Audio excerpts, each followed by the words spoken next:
The question of what have we done about the challenge is we set out to identify opportunities and to determine how to turn them into competitive, effective, and sustainable solutions.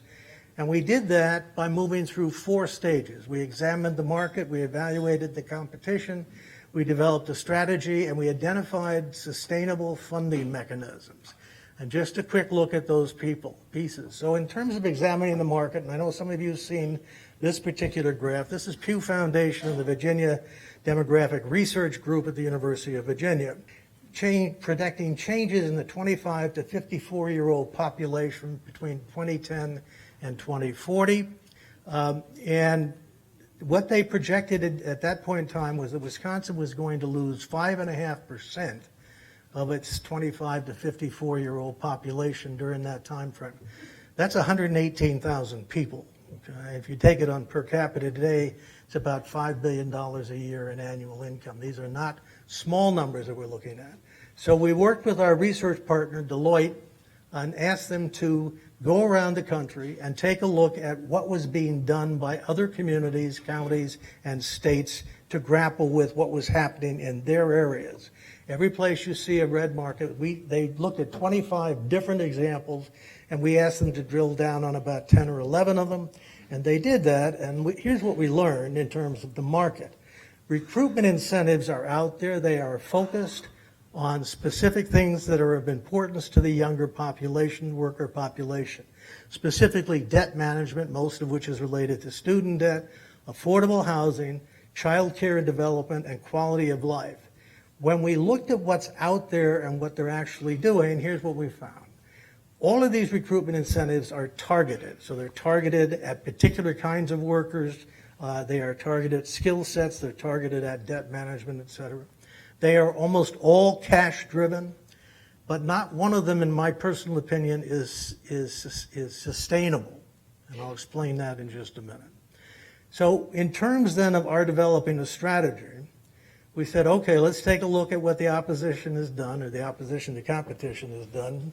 I do tend to think in terms of conflict, so I apologize for that. But in terms of targeting, they are going after high demand workers. They tend to be very focused on urban and suburban areas, and they are exclusively focused on attraction. They are cash driven. In almost every single case, there is a fixed amount. It is not a recurring occasion in most cases, so that Vermont, for example, will give you $10,000 to move to Vermont and just live there, and you can be a remote worker in Vermont, and they'll give you $10,000. But that's not recurring. They do link them, however, so that you can find subsidies that are only good for housing purposes, for getting a down payment on a house, or for offsetting transportation costs, or for offsetting child care costs. And in terms of not being sustainable, every single one of these is line item funded, which means it appears as either as a state budget item, or a community budget item, or a county budget item, or a foundation budget item, or what have you. We think that's not sustainable because it's not directly tied to the income being generated by the activity you're funding. And that is, so when we talk about workforce recruitment and retention, we are not talking about generating jobs. We are talking about filling jobs, okay? And no money moves until the job is filled. And it's only at that point, when the job is generating revenue, that you can begin to look at that as a source. So in terms of a strategy for Wisconsin, we said, well, of course we're going to be targeted. And our research is focused on high demand workers, so that's what I'll be able to show you. But we think it is critical that you go beyond high demand and say, residential workers are what we're looking for. We are not looking to just fill a job at the moment. We are looking to bring people to this state who will stay in our communities, who will contribute going forward, who will bring their families and have children so that we can rebuild that population. Yes, we want attraction, but we also need to be focused on the concept of retention, because otherwise we won't be able to keep the residential side of the equation. When it comes to cash-driven, we've said we don't think that's right. We think it has to be investment-driven. It should be cash-funded so that the money should be coming in before you spend it, okay? We have identified a not-to-exceed amount as opposed to a single amount. We believe that in order to make sure that employers and workers can work out their own relations, that it should be a customizable approach.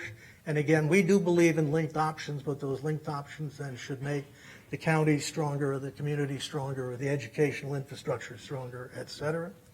And we believe it has to be sustainable, so we've said two things need to take place here. One is it needs to be directly tied to income generated by the activity being funded, and secondly, there needs to be a mix of public and private money going into the process. Okay?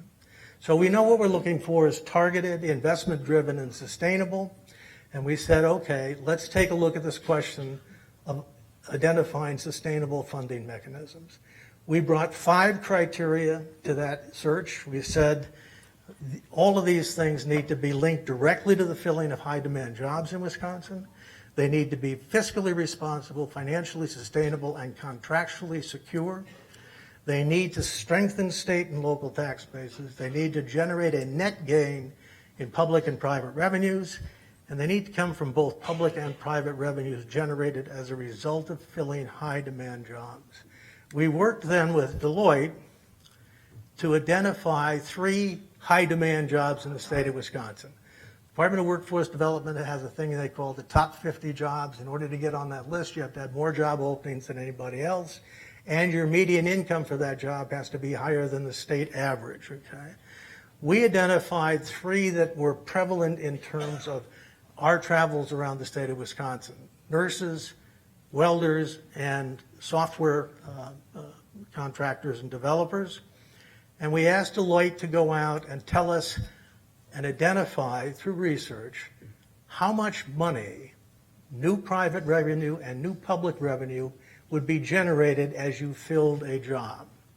And so here's the associate degree nurse, annual wage starting at $57,396. That position, when you fill that nurse position, on average in the state, it produces $8,800+ of new public annual revenues. But a little over $2,000 in direct, and then another $2,500 roughly, give or take, in indirect, and then another $3,800 in induced. But it also produces new private annual revenues, and that comes in 2 categories: additional income profit generated for the company as a result of or for the employer as a result of that hire, of that filling of that job, and an impact on retention, training and retention costs. So the nurse generates $40,000 a year over and above her or his salary.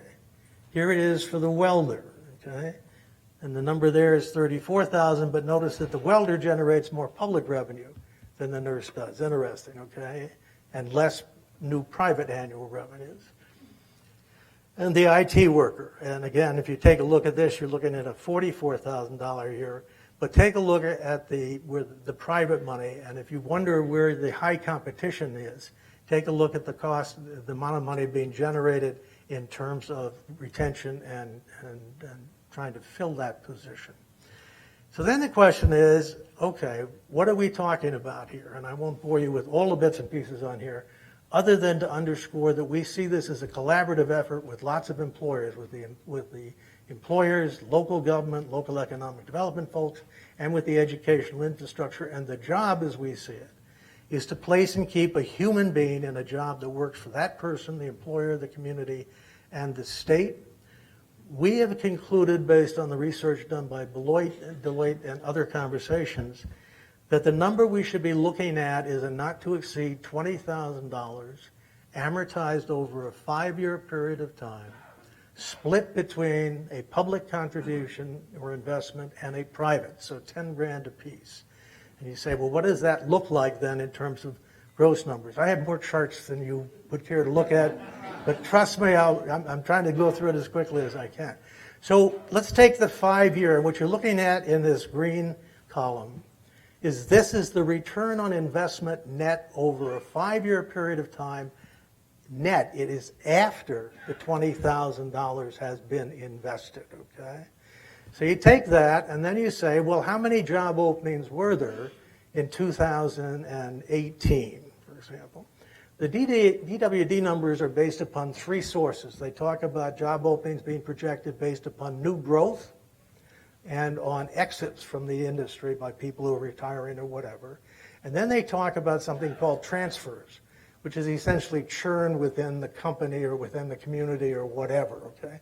So we dropped the transfer and the churn stuff. We're not interested in that. We just took the numbers for new growth and for exits, okay? And you can see what those numbers are. And the net over a 5-year period of time is in excess of $500 million, okay? Now that's all source that I showed you, but it's $500 million. The question was, is there a revenue stream that could be developed that would work here? And we think the answer to that question is yes, okay?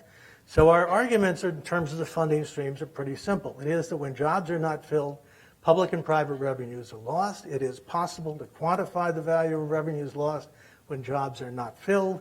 It is possible then to design recruitment incentives that would be financed with a relatively small portion of the public and private revenues generated when the job is filled.